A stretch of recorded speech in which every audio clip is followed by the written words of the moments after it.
ॐ विश्वं दर्पणदृश्यमाननगरी तुल्यन्निजान्तर्गतं पश्यन्नात्मनि मायया बहिरिवोद्भूतं यथा निद्रया यस्साक्षात् कुरुते प्रबोधसमये स्वात्मानमेवाद्वयं तस्मै श्रीगुरुमूर्तये नमः इदं श्रीदक्षिणामूर्तये बीजस्यान्तरिवाङ्कुरो जगदिदं प्राङ्निर्विकल्पं पुनः मायाकल्पितदेशकालकलना वैचित्रचित्रीकृतं मायावीव विजृम्भयत्यभिमहायोगी वयस्वेच्छया तस्मै श्रीगुरुमूर्तये नमः इदं श्रीदक्षिणामूर्तये तस्मै श्रीगुरुमूर्तये नमः इदं श्रीदक्षिणामूर्तये ॐ सहना भवतु सहनौ भुनक्तु सह वीर्यं करवावहै तेजस्विनावधीतमस्तु मा विद्विषावहै ॐ शान्तिः शान्तिः शान्तिः सदाशिवसमारम्भां शङ्कराचार्यमध्यमाम् अस्मदाचार्यपर्यन्तां वन्दे गुरुपरम्पराम् ॐ अन्नमयः कः अन्नरसेनैव भूत्वा अन्नरसेनैव वृद्धिं प्राप्य अन्नरूपपृथिव्यां यद्विलीयते तदन्नमयः कोशः स्थूलशरीरम्. So annamaya kaha. So we are talking now the panchakoshas, 5 sheaths. So I mean the 5 types of modification or 5 locuses of mistake. 5 types of experiences, but those experiences are not real. Like sunrise is an experience, but it's not real. So this is how we have a 5 levels of experience: physical experience, emotional experience, etc. But every level of experience is basically a mistake, and not mistake by one person. It is mistake by all the people in a current world, as well as it was a mistake for all the people in the past, and it will be a mistake. Whoever is born with this mistake. Otherwise their birth will not be there at all. So whoever is born because of self-ignorance, naturally, and therefore this thing also will be there. Mistakes will be there. And that's how it is called koshaha. Koshaha means it covers for all. Basically that's the meaning. It covers for all the human beings. What covers? Self is covered. I mean for all the human beings, for all the living beings basically, but we are talking about human beings.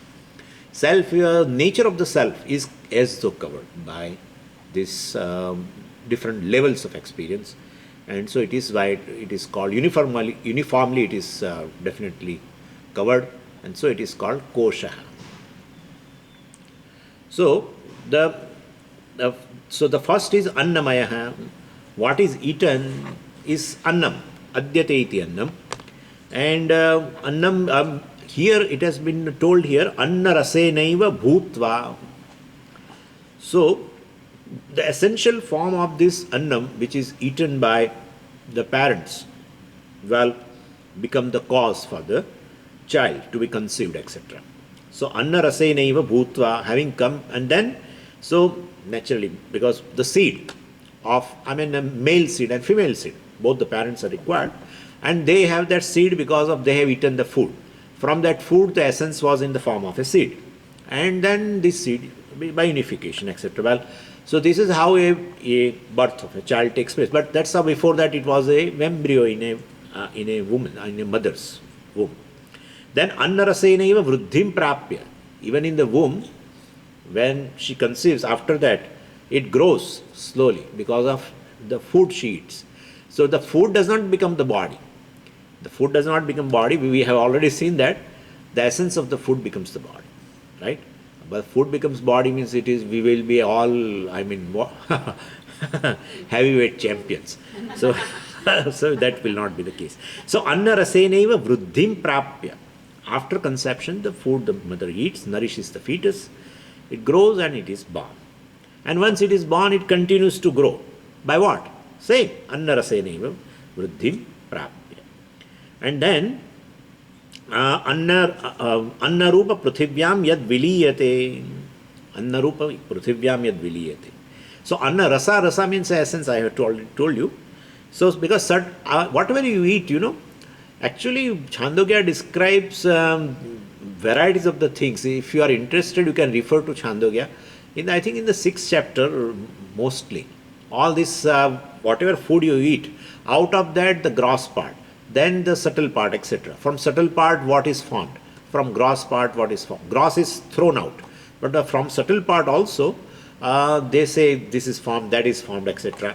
I am not going into that detail, but it has been told in Chandogya, in the 6th chapter or 7th chapter, either. I am not sure right now. So this is rasa, means anna rasa means this, the essential part. Well, and who will take that essence? The system. The system, basically we'll talk, samana, etc. The system takes an essence and rest, it goes as a waste. So from the essence, then the entire various parts of the body are formed. And so it grows also. Formed, they just grow. So then it says anna rupa pruthivyam yad viliyate. Then all this body, this annamaya, goes back to the prithvi, which is nothing but this annam. What kind of, so anna rupa pruthivyam, very beautifully it has been told, anna rupa pruthivyam yad viliyate. Viliyate means it merges. So which resolves into this earth, which is nothing but the food. Why? Because all the food comes from, basically all the food, for all the vegetarians and non-vegetarians, all come from earth only. Non-vegetarian food also, like animals, etc. also, they also depend upon ultimately grass or something. So that is how basically everything is, all annam comes from Prithvi. That only, so the earth is the producer of the food, is the source of food.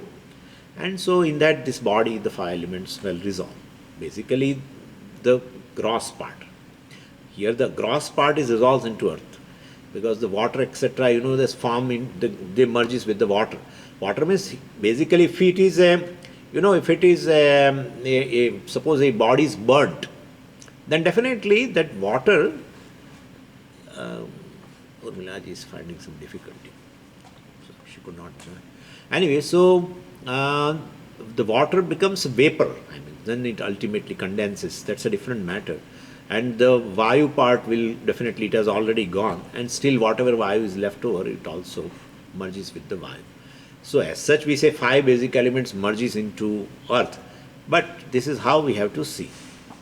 So Anna Rupa Pruthivyam Yad Viliyate, that is called Annamaya. Well, then very quietly it has been told Sthula Sharira. Sthula Sharira is Annamaya. It's a modification for entire. This has been referred in a Tantira Upanishad also. Annadeva khalvimani bhutani jayante annena jatani jivanti annam prayanti abhisambhishanti. Annadeva khalvimani bhutani. All these beings are born from Annam. Means their bodies are born. Not Jivas. Jivas cannot take birth.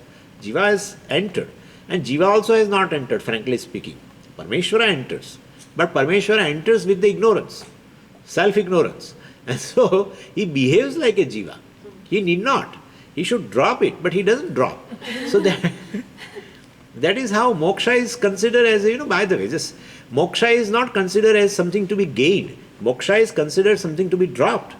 Much dhatu is there, it is in the sense of bandha nivrutto. Bandha means in bondage. Nivrutto means giving up. So giving up the bondage. So it is in our hand, it means. So moksha is nothing but the giving up the bondage. Means you have to give it up, like the hot potato. So you are in the hand. So you have to give up. If you keep it well, you will definitely suffer. We are saying you drop it, but he doesn't drop. Then what to do? So the problem is basically this. So, here moksha means dropping the notions, that's all. The whole entire teaching, a communication between a teacher and student is in the form of negation of the bondage. That's all it is. Nothing can throw light upon the self. Because of the self, everything is lighted. Therefore, no words can even light them. Oh, no, because with the Vedanta's torchlight, so we with that illumine the self. Then self-will is not self-illumining, right? Self cannot be self-illumining. Self-illumining means nobody should illuminate. It illumines itself. And its existence also is evident to itself. Yeah, Atma's existence is evident to itself. Everything's existence is revealed to the self. And self's existence of the self is revealed to itself. It is not dependent on anything. That's how self-evident and self-existent. Swatasiddha and Swayam Prakasha. They call it Swayam Prakasha, Swatasiddha. But anyway, but basically the moksha is this, dropping the notion. Dropping the notion. As you drop the notion, the self-shining Atma shines in its own glory. It is shining right now. But because of the notion I don't consider, the same I is shining all the time.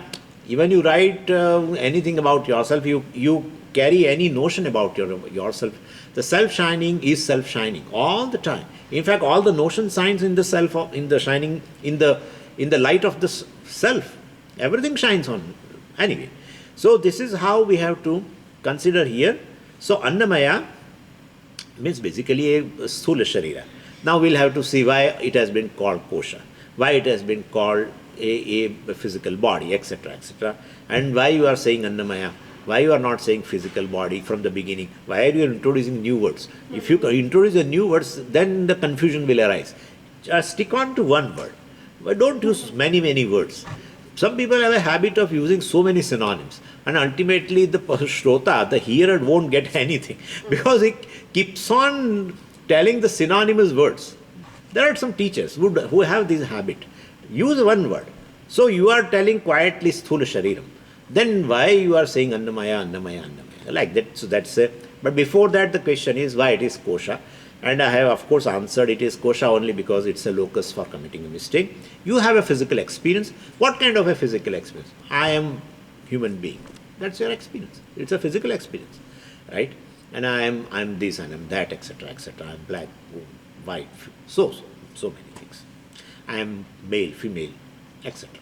All this. So this is all physical experiences.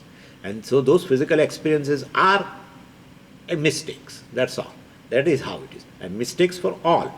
Mistakes for the people who are the past, mistakes for the people in the present, mistakes for the people who will born in the future. For all, this is a mistake. So we call kosha. Covers. Means Atma is covered for all living beings. That's all. Physical body being there itself works as a kosha for all the people, for all the living beings, but here for all the human beings. Anyway, okay, so this is Annamaya kosha. Annamaya, Maya also I have told you, it is modification, and it was very nicely told. It is born from the essence of the food, sustained by the essence of the food, goes back to the food, that means earth. So this is nothing but the modification of food. So Annamaya and kosha because it's a locus of mistake for all. Okay, that's correct.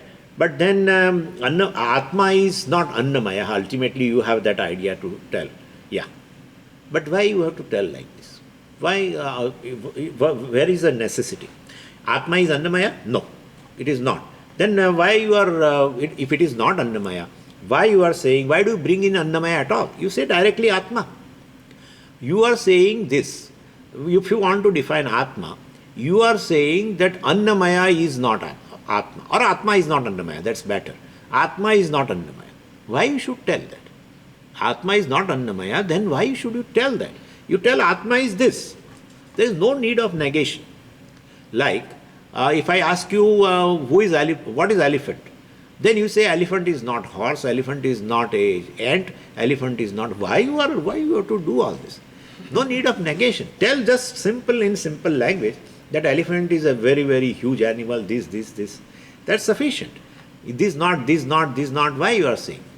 Because in your buddhi, you have taken elephant as a horse. So first it has to be negated. If you have taken it that way, I have to say elephant is not horse. And then I have to narrate what are the characteristics of elephant. Same way, basically, we need not tell this Atma is not Annamaya. But you have taken Annamaya as Atma. Therefore, we have to narrate it. Right? And therefore, since there is a mistake already, Annamaya has become a kosha. Annamaya has become a locus for a mistake for the Atma. And therefore, every human being universally says, I am a human being, etc. And I am male, female, etc. Therefore, we have to negate that it is not. This is the reason. Okay, if Atma, similarly, Atma is mistaken for Annamaya, that's okay. So, Atma is taken to be as good as physical body. Yeah, that's correct. So, then you have got to say Atma is not Annamaya. Oh, that is also okay. Now, second question. Why do we say that instead of, it is not Annamaya, instead of you have to say simply Atma is not physical body? Why do you have said this? What is the necessity for saying Atma is not Annamaya? You say Atma is not physical body. Because ultimately you are writing in the definition, Sthula Shariram. Annamaya means Sthula Shariram. Then don't use two words. Use one word. Atma is not physical body. Why should you write Atma is not Annamaya? And then you say, oh, that Annamaya is physical body. Why? What is this necessity? That's what it has been told. Because if you say gross body, you won't understand this. Annamaya is very essential. Because the food, when it is outside, then it is that food. Right? It is that food. You narrate it also. And so many words. All the item names and their characteristic, everything. And when it goes in, immediately you say it is me. How can it becomes? Like if it is outside, suppose a weight of the food, let's say, weight of the food is 2 kg. And whole 2 kg you have consumed. You are very hungry and you have consumed everything. Now you say it is my weight. How can you? Because your weight was, let's say, 60 kg. And now you have just taken this 2 kg of food. And now you say you are 2 kg. You should not tell that. You should tell 60 kg of my weight and 2 kg of this food weight. So basically, this anna, whatever you eat, becomes yourself. I mean, physical body. So we have to narrate it in terms of Annamaya. That whatever you eat, you tell it as yours. Or as you, not even yours. You tell it as you only. Just we eat, after immediately it becomes me. Before eating, it is that food, this food. Let's say not that, but this food. And after eating, it becomes I. ये क्या बात है? So we have to explain you all this. So this body has grown from, born from the food, sustained by the food, goes back to the food. And basically that is gross body. But we have to narrate in terms of food, because you take it as yourself. Your mistake is at the level of food itself. Don't take just that you are a gross body. That's not mistake. The food itself, you take it as yourself. Very, very vivid experience of everyone. Just before eating, it is this food. And after eating, it is I. Well, so then we have to narrate in terms of food. That is what you have eaten, that is not you. We have to tell that. And so that is how we are saying Atma is not physical body. We are not saying Atma is not Annamaya. We have to tell in that sense. Clear? Is it clear to you? Anyway, so the weight, weight is ultimately the weight of the body, etc. But then I consider it as my weight. And that ultimately weight also is gained, vruddhim prapya. All the weight, whatever one has, is basically a weight of the food, really speaking. That's how in Rishikesh they always say, in that Bhandara, when they eat this, they sit for the eating, they say chapatis are sitting. This person is sitting, they are sitting, the chapatis are sitting. That is how they are saying. But that's not correct, that's not wrong. We should not tell me that's another thing. But it is not wrong. Ultimately, whatever is here is chapati. Maybe not be chapati, then sadam. Whatever it may be, annam or whatever, rice and whatever. That's what it is. Anna rasenaiva vruddhim prapya. Very clearly true. Born of the food, sustained by the food, goes back to the food. Born of the food means the essence of the food, etc. That you have to think it that way. Chalo, let's go to next kosha. Pranamaya kosha. Pranamaya kaha. Pranadhyaha. Panchavayavaha.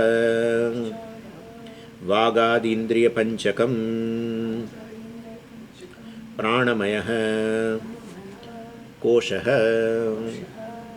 So what is pranamaya? So now then answer is pranadhyaha panchavayavaha, sorry. Pranadhyaha panchavayavaha. These 5 physiological functions beginning with respiration. Very nicely said. See, prana is, for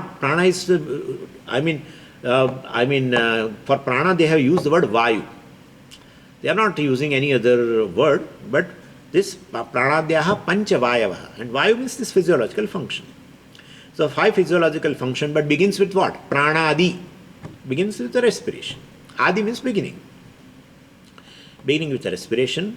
Adi also means etc. So you can say it that way. Vagadi indriya panchakam. Not only this much, you have to add something more in pranamaya kosha. What we have to add? This Vagadi indriya panchakam, these 5 organs of action, that also we have seen, right? Beginning with what? Vagadi, beginning with the speech, and so on. Pranamaya kosha. So that is the shit, that is the modification of air. Pranamaya, mayat means modification. I have given you the 2 meanings, right? Mayat indicates modification, mayat indicates predominance. Either way. But here in this reference, we cannot tell predominance of the vayu, etc. It is a modification of basically air. So, this is pranadhyaha panchavayavaha. This pranamaya is 5 airs, 5 vayus actually. Anyway, beginning with prana. So 5 airs, Swamiji also used that expression because we have to translate in English, so we say like that, 5 airs, that is 1 air. You can imagine why they call it as very beautiful. So outside it is air, and when it enters from the nostril, then it modifies as though you never call that air. You call it as a vayu or you call prana basically. And outside air does not perform any physiological function. Nothing. It keeps moving here and there. And nothing else it can do. But once it enters into the body, all kinds of things. Making the body alive, I have told you that. How it happens. Anyway, I am going to talk again. So, anyway, the 5 airs basically, we called it pranamaya because it undergoes a modification once it enters into the body. So, pranadi, beginning from the respiration, that implies this air. Vayu itself, enters. And aspiration is very important in our life. And as long as the breathing of the person breathes, therefore, so long he is alive. And I have also told you, this Janma and Maran, life and death basically belong to the physical body. No, Swamiji, you are wrong. Somebody told me. You are wrong because subtle body also is born. Therefore, you are telling even the cause for that also. That's correct. But in our day-to-day transaction, we see the life and death and everything. I am talking from that. Subtle body dies, etc. in the Mahapralaya, etc. Why to worry about that? So, yeah, subtle body is alive. It lives out with the prana, etc. along with that Chidabhasa called Jiva, etc. enters into the new gross body. So subtle body enters means the prana also enters. So when prana unites with this physical body, then physical body is, we call it has a life. That's how it is. And when the prana departs, means subtle body also departs. Then subtle body departs, then definitely reflection has to go. Reflection cannot stand apart from the medium. We have never seen that kind of a thing. We have never seen that medium is away and the reflection is away. Reflection and medium always goes together. And therefore subtle body is basically a medium. Then the consciousness which is reflected also will go definitely with that. And therefore, we say Jiva lives.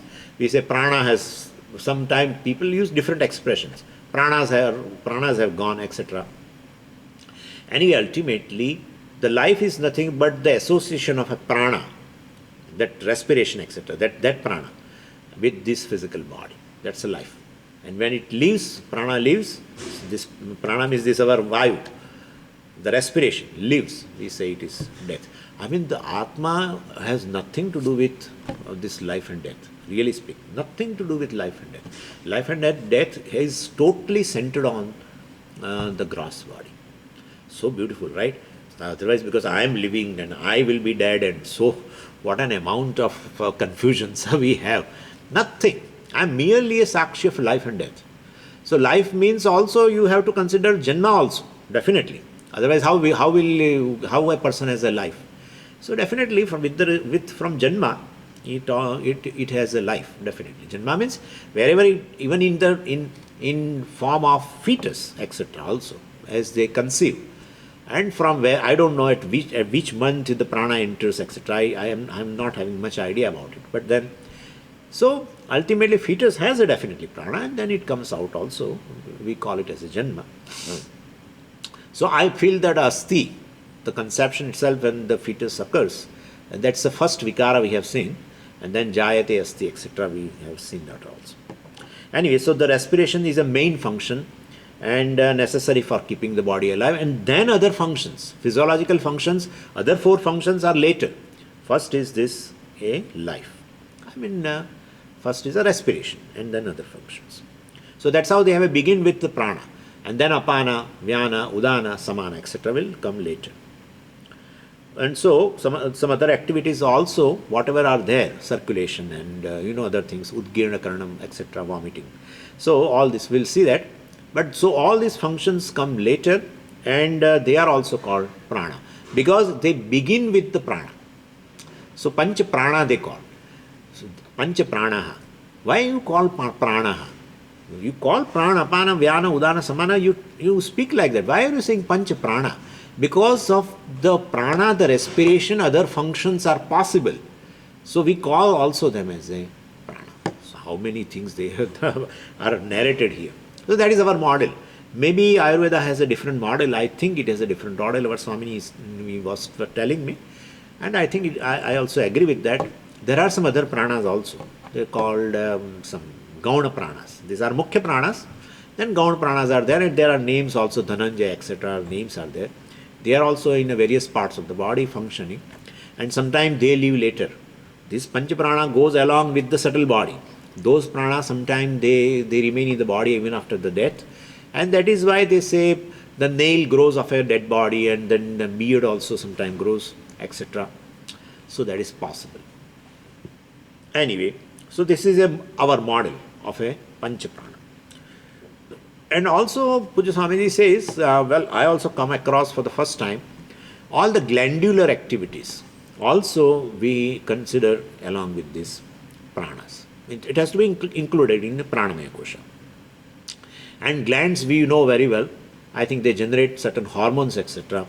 And they control entire system, entire physiological functions of the body. So, and if a small gland also in ear, behind this ear, there is some gland. They say if there is some kind of a problem occurs in that gland, person cannot stand. He gets that giddiness, etc. So they call it as a fluid imbalance or something, and it creates a nuisance. It's a nuisance, nothing more. But you feel a giddiness, and you feel giddiness. Then third day you feel giddiness. Fourth day it just goes. We don't know. So it has a certain nuisance value. Doesn't create any much problem, but definitely it has this kind of a effect. And they say it is related to a gland which is behind the ear. Well, doctors can throw more light. That's what I understand.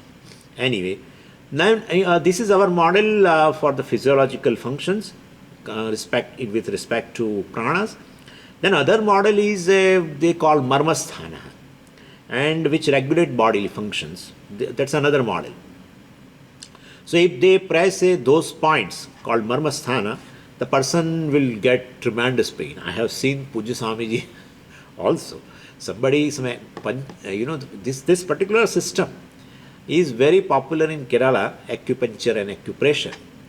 And one person not of acupuncture, but he was doing some kind of a pressure on a certain points in the body. And he did it to Puja Swamiji, and I could see Swamiji himself immediately took that leg.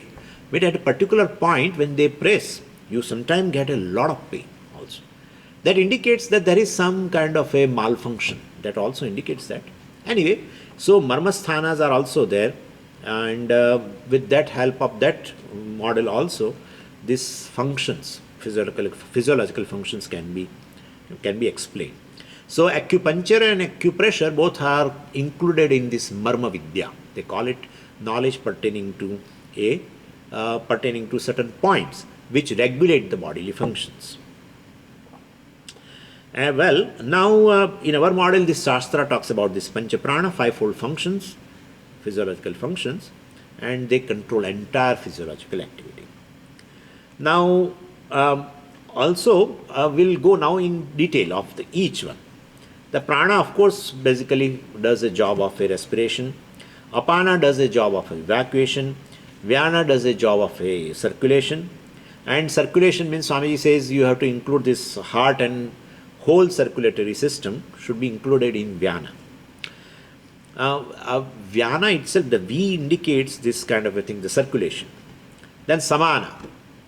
Actually, all this you will find there is some common expression in utterance. Prana, apana, then vyana, samana, udana. So an is common, right? And that indicates an means prana. Actually, an is a root. Aniti. An means to breathe. We have also seen gatasuna, agatasunshya.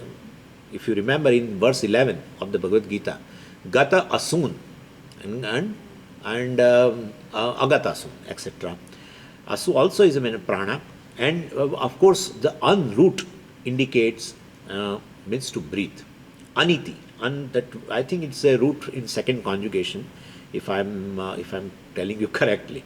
So that's a root which gives a meaning breathing.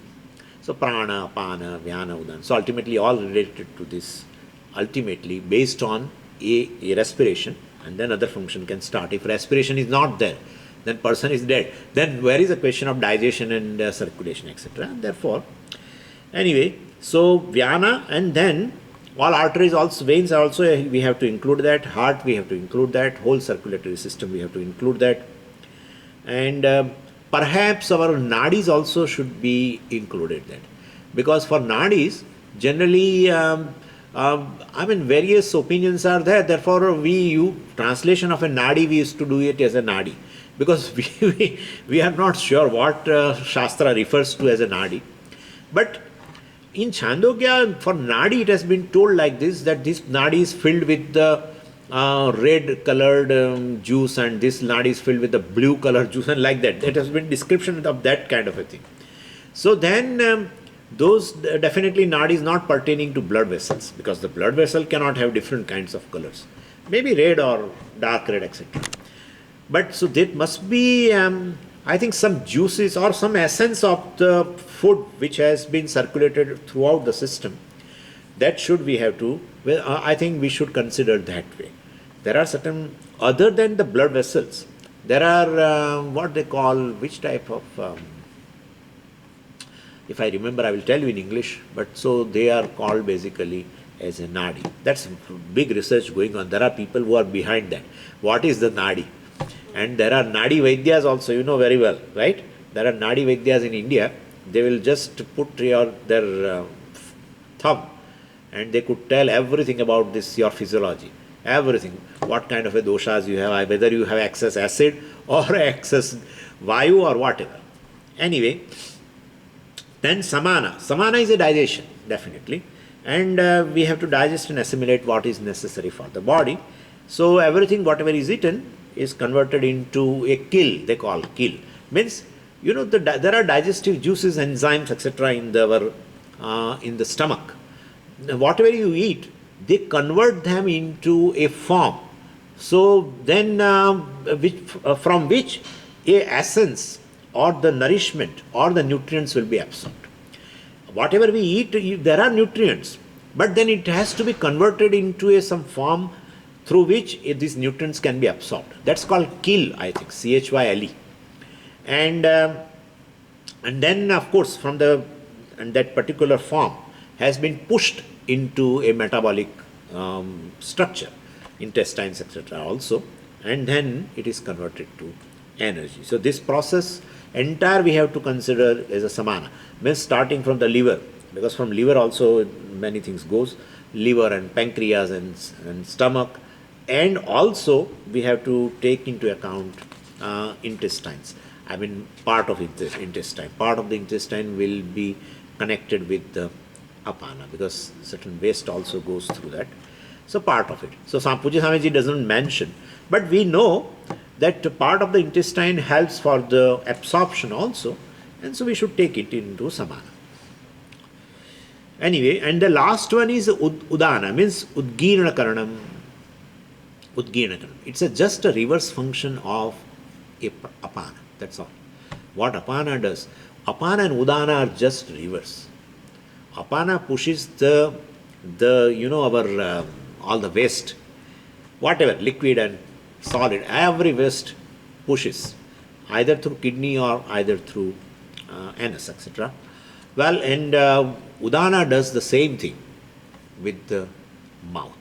And of course, some of the portion, well, which has gone to intestine for the removal, waste removal, that cannot come up.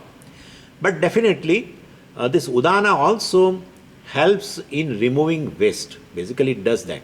So, sneezing also, then coughing and vomiting, of course, all this, and then yawning, all this, basically, all this is a function of udana. And that's how sometimes people feel after yawning they feel fresh. So must be some of the waste must be going out. Definitely yawning must have a more of a carbon dioxide than compared to oxygen. I'm trying to little elaborate, but ultimately all this function in the body, basically pancha pranas, are responsible for that entire physiological function. Well, and that is making the body alive. I mean, of course, respiration is main thing, but after respiration, whatever the pranas are there, apana, vyana, udana, etc., they also help in now keeping the body alive. Let's say that, keeping the body alive. Any problem occurs in circulation, person may die. We know that cholesterol gets deposited somewhere. That's considered a malfunction in vyana, basically. Well, then sometimes it creates a problem. And samana also, as your quantity of taking food gradually decreases, and it remains that, or to the extent that sometimes person at the end moments he gives up all, he doesn't take any food, does not take water, nothing. Then we have to understand that now pranas want to live. Of course, jiva wants to live as well, but prana lives depending upon prarabdha. Prana wants to associate from the physical body, and pranas definitely is dependent upon the karma of the jiva, definitely. Why? Otherwise, prana is basically inert thing. It cannot live on its own fancy, but it is dependent upon the karma of a jiva who is enveloped the body. Anyway, so this fivefold functions basically are keeping the body alive. It also gives the body an energy for living, for thinking, for functioning. This is very important. Pranas, is responsible for thinking. So that's how I have seen the people who are we are doing good pranayamas, etc., have a very good memory also. That's something amazing. What is the relation between prana and memory? But their mental functions, the people who are doing pranayama on a regular basis, well, of course, other functions will be definitely digestion, etc., also will be good. But even at the mental level also, their functions are quite good. Their memory, etc., also is very good. So thinking, etc., it helps. Doing something also it helps. Keeping the body alive also it helps. So many ways it helps. So in general we can say prana supplies energy for everything. And and all these are, well, these are the life functions, and this fivefold vital functions called Panchavayavaha. They call Vayavaha. They function along with the organ of action. Pranamaya also has organ of action beginning with the speech. So Vagadi Indriya Panchakam plus this fivefold physiological functions, and the entire thing is called Pranamaya, in which this Panchavayavaha basically supplies the energy. That's how even the organ of actions are working, because prana is supplying the energy. Okay, and then Pranamaya Kosha, why Kosha? Same thing.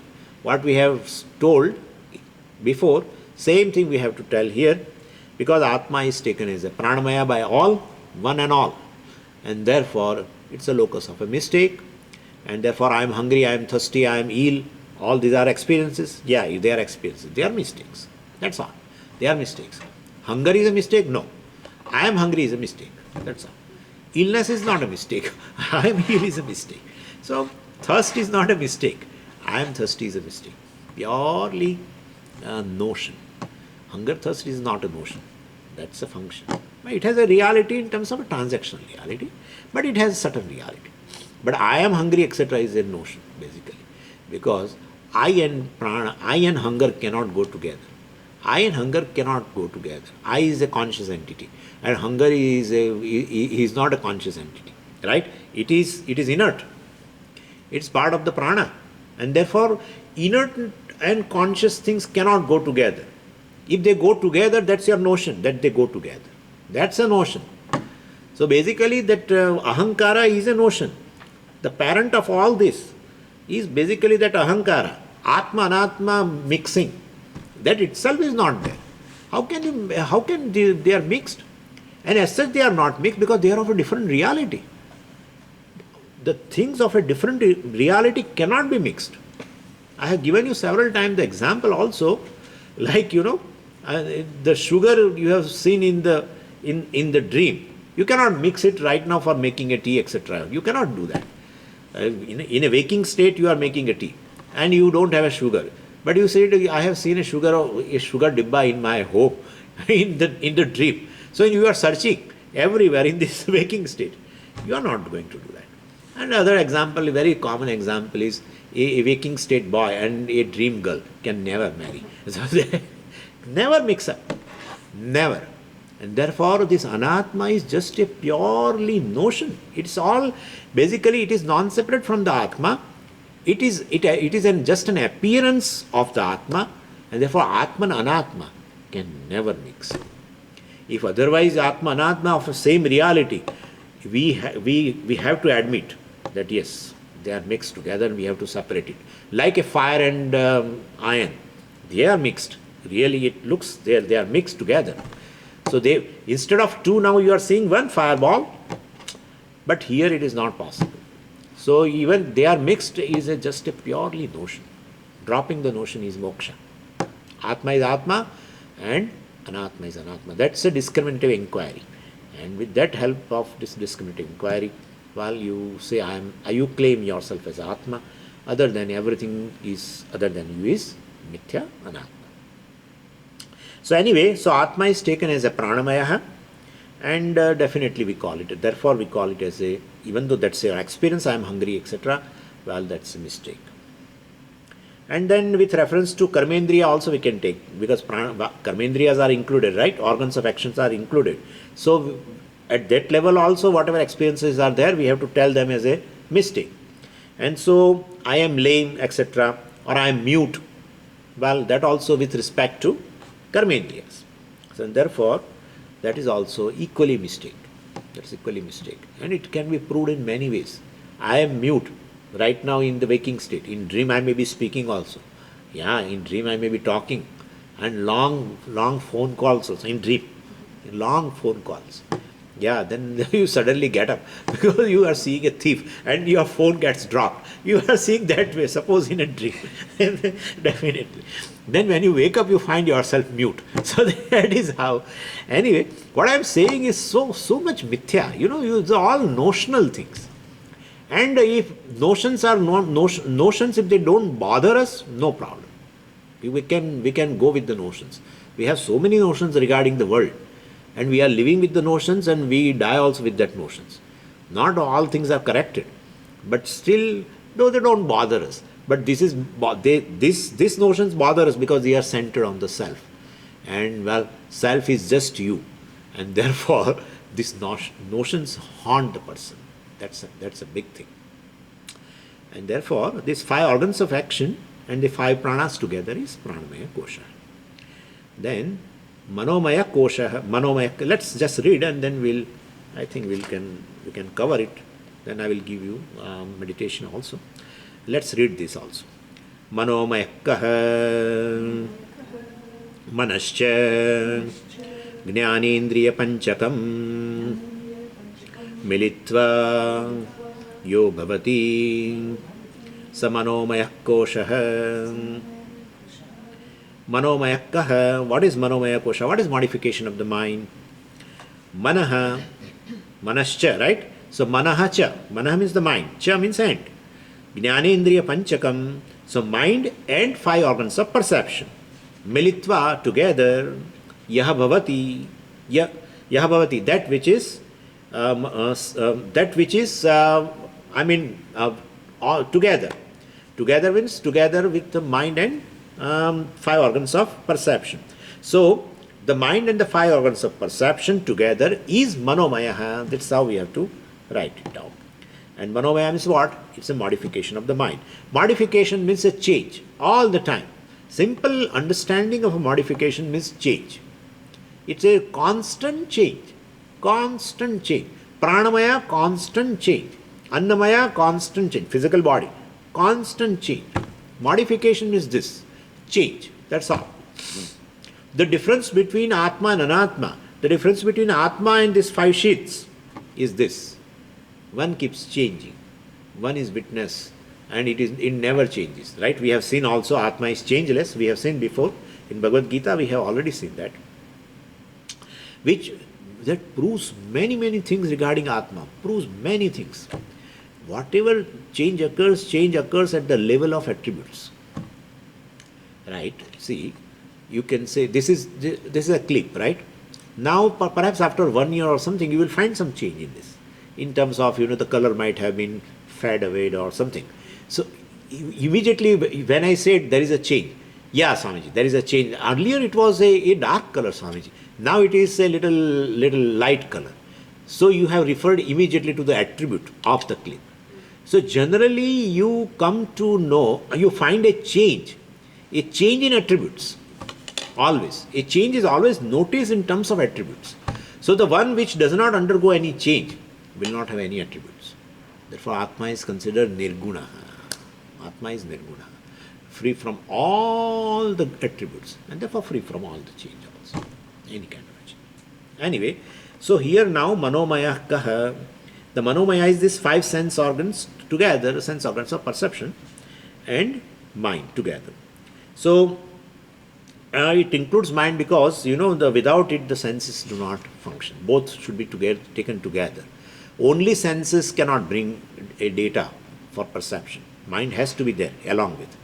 And therefore, mind and senses both we included in manomaya. So mind undergoes the change, as do the senses also undergo the change. And because ultimately, there is another thing also Pujya Swamiji tells, it's really good thing, that anything which is created undergoes a change. And that's how we have two words. One is a prakriti and one is a vikruti. But generally vikruti means a vikara. Vikara means a change. Change means which is created. So all the time vikruti means what is created, we call it as a vikruti. Because why you call vikruti? What is created, why do you call it as a vikruti? Because it undergoes change. And the change is called in Sanskritam vikaraha. So whatever is created definitely undergoes change. It undergoes sixfold modification. We have seen also. Jayate asti, vardate, viparinamate, apakshiyate, vinashyati. These 5 stages. Till it reaches to the death. From birth to death. Everything. Constantly undergoing change. So the whole creation is called Vikruti also. Prakriti means the cause of it. Could you follow? So Prakriti is the cause of it. And Vikruti means this creation, which is called Vikruti because it undergoes change. It undergoes vikaras, they call. Vikara means a change, modification. Anyway, now these senses undergo change because as they bring in data for sensory objects, and well, they are many and varied. And as per mind keeps changing, and body, I mean, the senses also undergoes change. That's also experience of us. So mind also undergoes a change relevant to the perception. We call it as manovikara, the modification of the mind. And so, since the mind is variable, we call it is manomaya. And accordingly, even the senses also change. And also, if you include even emotions, etc., also they are included in mind because emotions keep changing. Sometimes, altogether different emotions can arise within a short period of time. And even in a single emotion, also there is a degree of intensity, like anger, etc. You always find that there is more anger, less anger. So it is all the time changing. So emotions are also included in a modification of mind. Manomaya, modification of mind, means emotions are also we have to consider. And also sankalpa vikalpa. Sankalpa vikalpa. Should I attend the class today or not? Should I attend the class or not? No, I will attend. No. And this sankalpa vikalpa, the mind is very active in the morning at 4 o'clock. When you want to get up, that time this sankalpa vikalpa arises a lot. And there sometime one of them will definitely win. What wins is depending upon the person. So all is manomaya.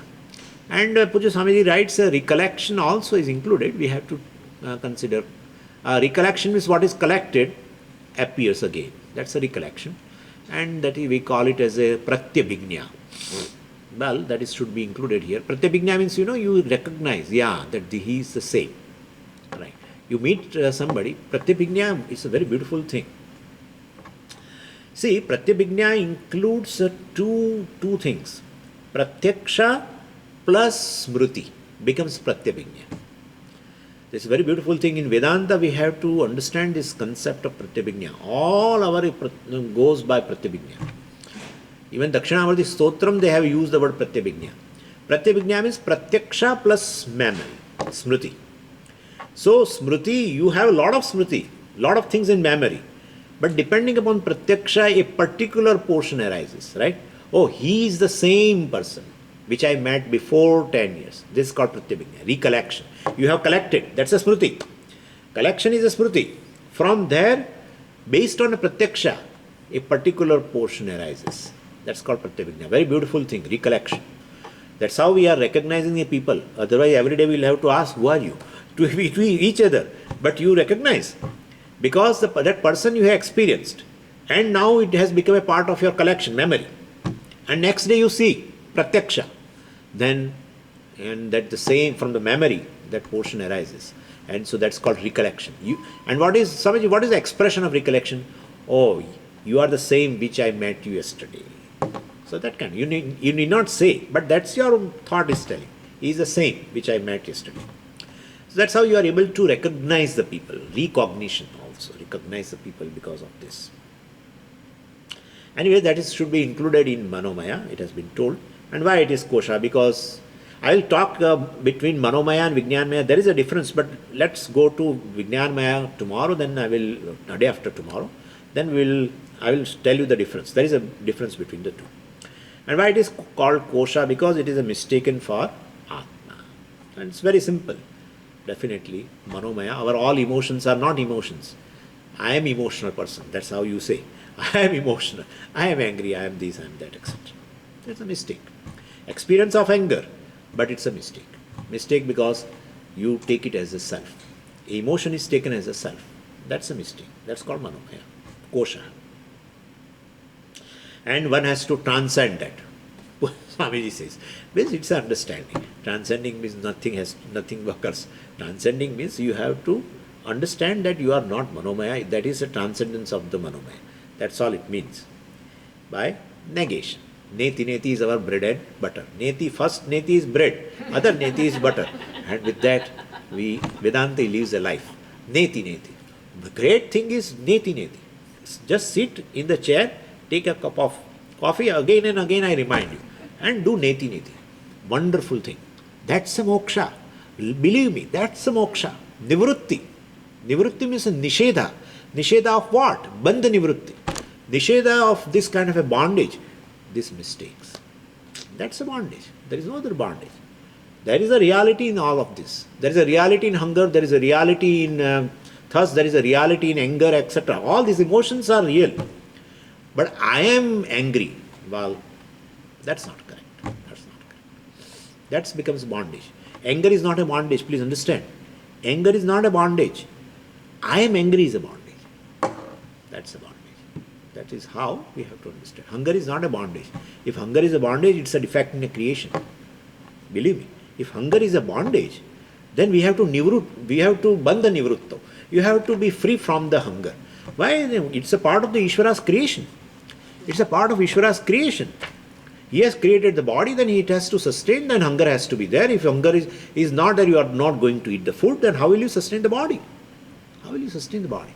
So it's a, I am hungry is a Jiva Srushti. Hunger is a Ishwar Srushti.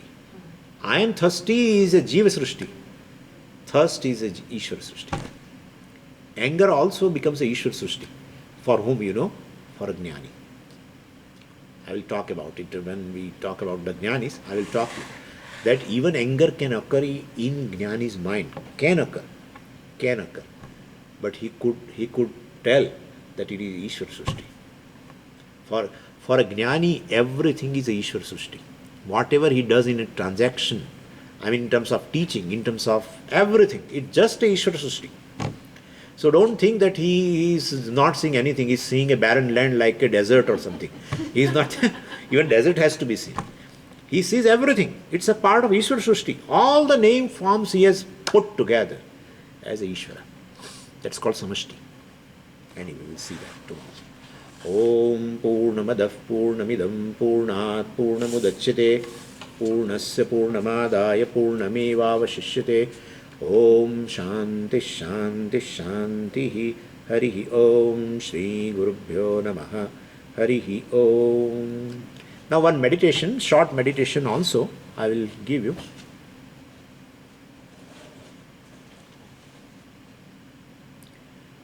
What is fullness? Answer the question without a word. In yourself.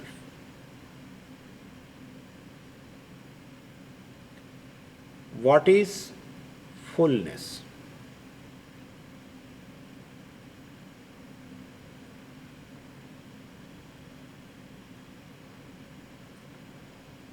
What is fullness?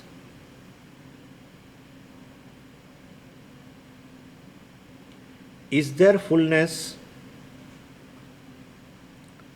when I search for fullness?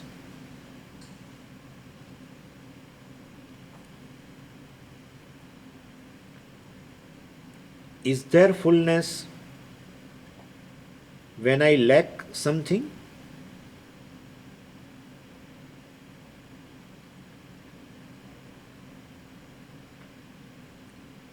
Is there fullness when I am different from everything?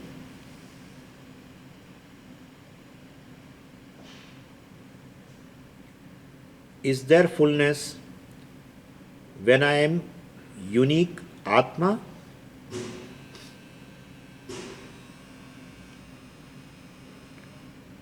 Is there fullness when I take myself to be a doer, an enjoyer?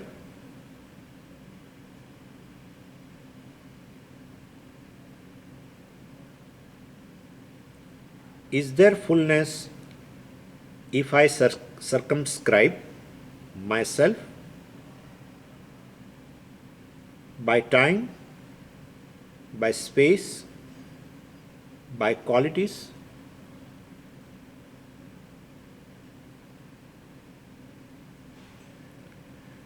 Is there fullness if I am distinct from the world?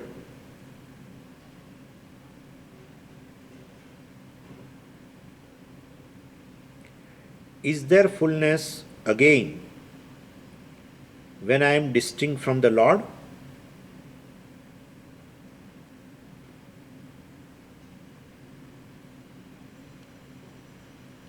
I am fullness when I am free from all notions of want.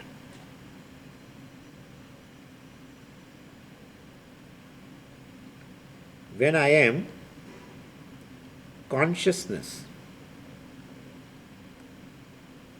consciousness free from all notions of want.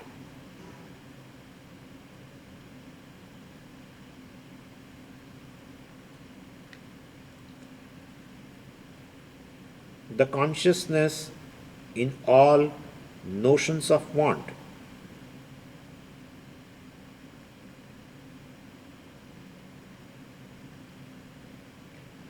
I am fullness when I am, if I am consciousness, free from all notions of want.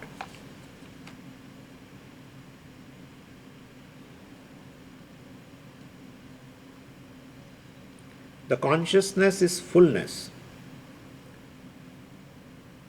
when it is unrelated to anything as a distinct factor.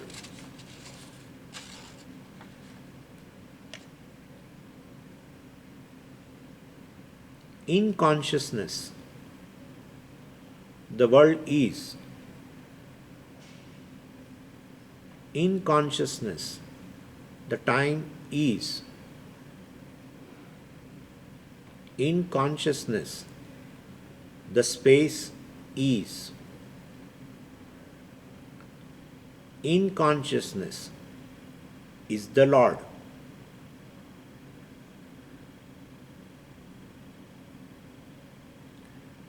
The same consciousness is the Lord.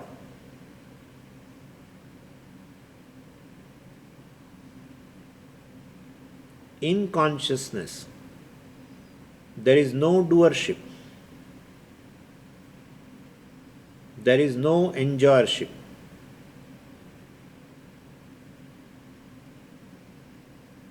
I am fullness.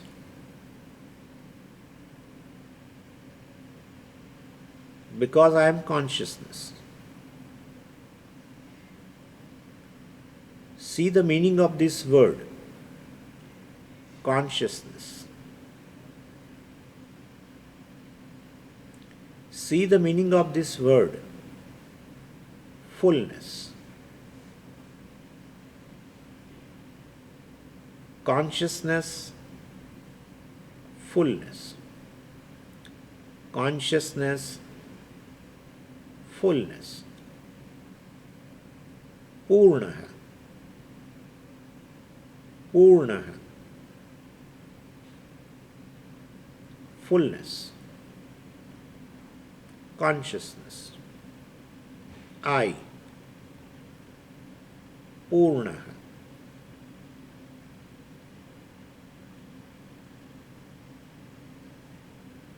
O.